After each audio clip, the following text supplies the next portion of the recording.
This segment sponsored by Foster Financial. Welcome to Wealth Wednesday, where we receive sound advice from Caleb Doane, Vice President of Foster Financial. Hi, Caleb. Hi. How's it going? It's going well, thanks. Yes, today we're going to talk about something else that's interesting, sector rotating. Now, Caleb, I've never heard of this, so I'm excited to learn what it is. So let's start off with that. Yeah, absolutely. So it's basically this idea of shifting your investments from one industry sector to another based on what's going on in kind of the current market conditions. And so if we think about the S&P 500, you know, the largest 500 companies in the world that are in there, typically we can break all those 500 companies down into about 11 different sectors. Okay. And so these are things like, you know, companies that focus on consumer goods or companies that focus on technology or healthcare. There are these 11 different sectors, and what we found is that generally there are certain sectors that typically outperform or maybe are a little more resilient during certain economic conditions. And so if there's sort of an anticipated change in the market over the next 6 months, then it could make sense to maybe shift some of those industries that you're invested in to be able to take advantage of that change. So it applies to multiple industries. So you wouldn't use that term if all of your investments was in one particular entity. Right, yeah. If it was in one, then it's like you would probably have maybe a little too much exposure to one specific industry. And so it might make sense to diversify a little bit. Yeah, spread it out because you never know the ebbs and flows of it. Okay, that's really cool. And so what type of market conditions really affect your rotating sector? Yeah, so probably the biggest one is anytime there's an expectation of a market pullback or a market recession. And it seems like we've been talking about the potential recession for the past, 6-7 months here.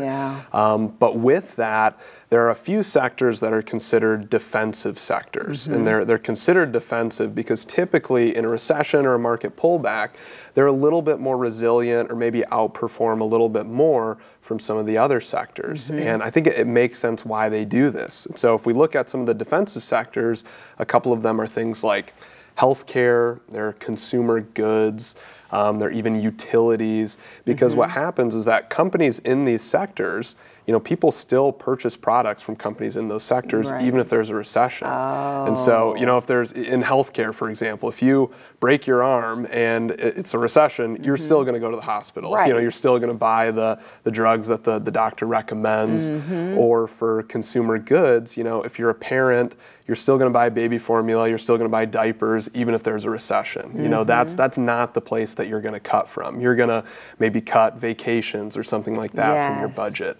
And so some of those defensive sectors, they might still go down a little bit when the market goes down, but a lot of times they're going down less, or they're a little bit more resilient than some of those more cyclical sectors. And so rotating can make sense. Can make sense, yes, because I think about when it comes to, as you said, assessing risks and understanding the strategy. That is a really great point, and why when people have their stocks and investments, they literally have to track every movement. So let's just say hypothetically, we are rolling to this recession. Putting assets and funds like that, what should people stay away from? Yeah, so I mean, typically some of the sectors that are a little bit more cyclical, let's say, these are the ones that move a lot more when there's a potential recession. Probably the one that comes to mind the most would be consumer discretionary, and that's things like, hey, I'm not going to go on a cruise now that there's a recession.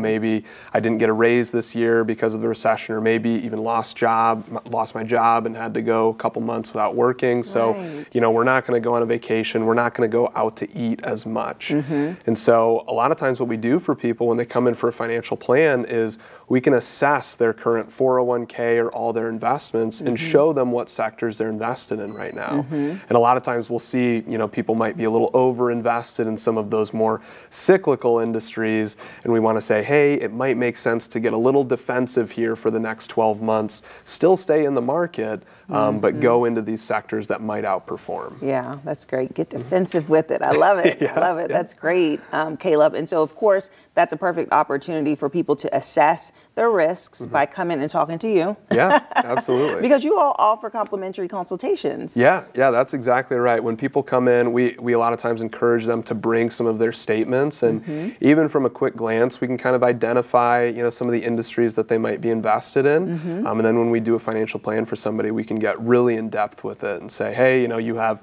65% of your portfolio in tech. We might want to think about diversifying there. Yes. Well, you got a lot to keep up with this market. So we appreciate you for coming in and sharing this, and also what you do for your clients. Thank you. I appreciate it. Yes, absolutely. And if you would like more information about Foster Financial, we recommend that you give them a call to book your complimentary consultation. We'll be right back. This segment sponsored by Foster Financial.